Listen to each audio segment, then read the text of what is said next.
Welcome to this edition of Dateline SAU, your source for the latest news and sports from St. Ambrose University. I'm Cameron Giampaolo. And I'm Mary Evans. Finals are right around the corner, and any student looking for a little extra help have tutors and study groups ready for them. Dateline SAU's Luke Vera shows us the impact from the Student Success Center. Student success comes naturally for some, but can be a little bit more difficult for others. Fortunately, services provided from the Student Success Center make that path a little easier. Within Ambrose Hall is the Student Success Center. Its mission? To help students that may be struggling in their classes.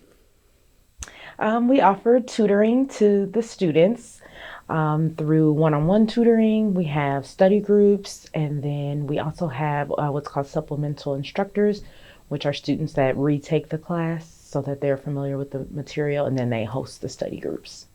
University coursework can be challenging, but working with students where they feel the most comfortable is key for instructors like Brian Hurd. I see a lot of problems with study skills, and I see a lot of freshmen that are trying to figure out how to be a college student.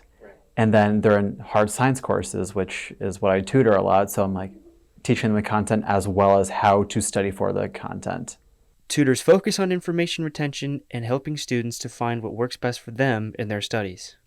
And we can just sit down with an hour, if it's writing half an hour, and basically work through your problems and help make you understand the content more, or like quiz you on stuff if you want to do that. We are here to help the students with whatever they need. Students who come to the Student Success Center want to improve their academic performance, and it shows as tutors can track their progress. So there are a few students that I have been tracking personally, just because I'm relatively new to the position. So I wanted to see if them coming to tutoring regularly impacted their grades. And I have definitely seen some improvements since they either started going to the study groups or started coming to one-on-one tutoring. Whether working with a team or a tutor, positive student outcomes is what the center strives for. Tutors and study groups are ready and willing to help for those who need it, and they do recommend signing up soon. Luke Vera, Dateline SAU. Thanks, Luke. Sunday marked the first day of Be the Difference Month, kicking off 30 days of prayer and service around campus. With rakes and paper bags in hand, more than 600 students took to the streets around campus and raked leaves at neighboring homes. Dozens of student groups like Enactus, SAU Green Life, and our Fighting Bees basketball team took part. Through acts of service, students say they're feeling the impact too. And I like how St. Ambrose is a small community, so you pretty much know everybody. And getting out to help people that you pretty much know is really nice. I like that a lot. Students also had the opportunity to work with Kids Against Hunger to fill bags of food. Groups like the SAU softball team formed assembly lines, packaging bags after bags, all going to kids who are hungry. To raise money for the Museum Enthusiast Club, members held a silent art auction event. The annual two-day silent art auction, taking over the Beehive for students to see, donated pieces from various students and some professors on campus.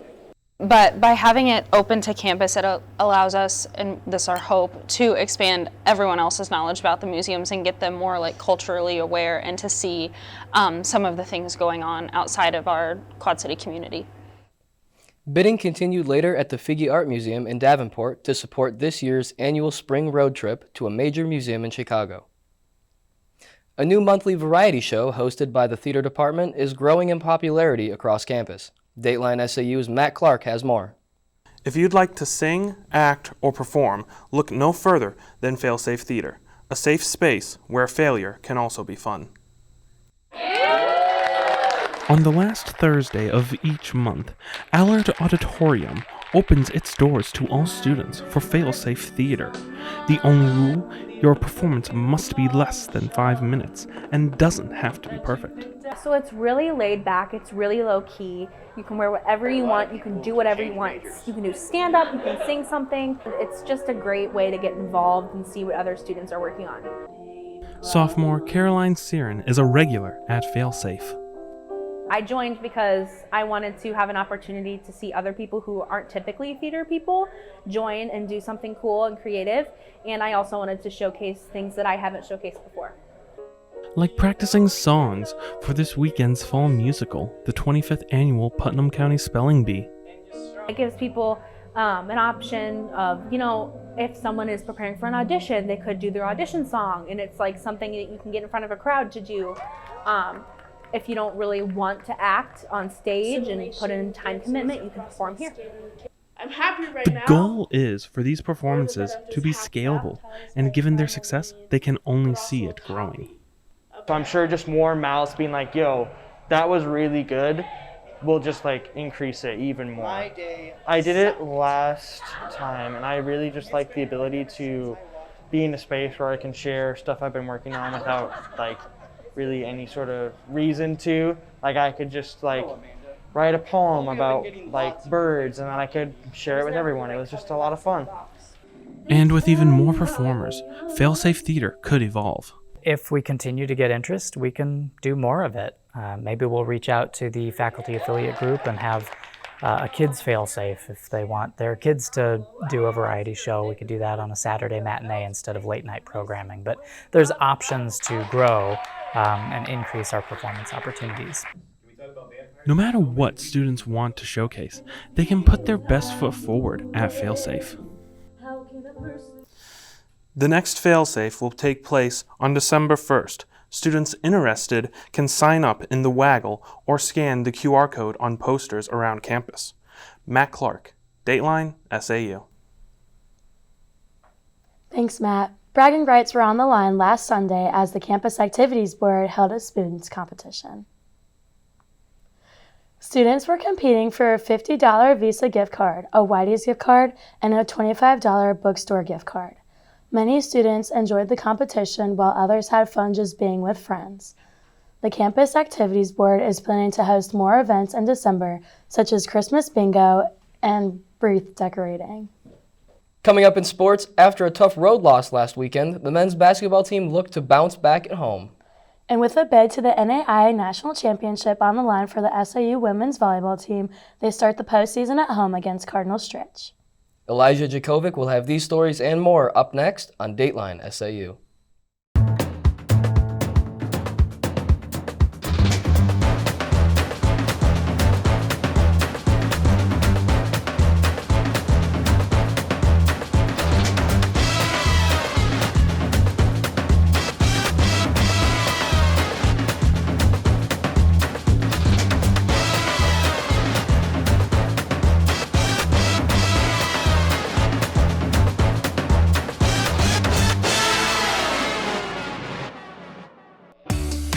Tune in to KALA and hear something different. Programming that celebrates the diversity of our listeners. We're advocates for the arts, showcasing your favorite music from around the world. We're storytellers, producing award-winning news and educational podcasts. We're dedicated sports fans, bringing you the latest fighting bee action from St. Ambrose University.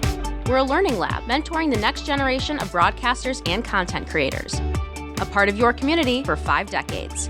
We're KALA Radio, 88.5 FM and 106.1 FM. Turn it on and turn it up.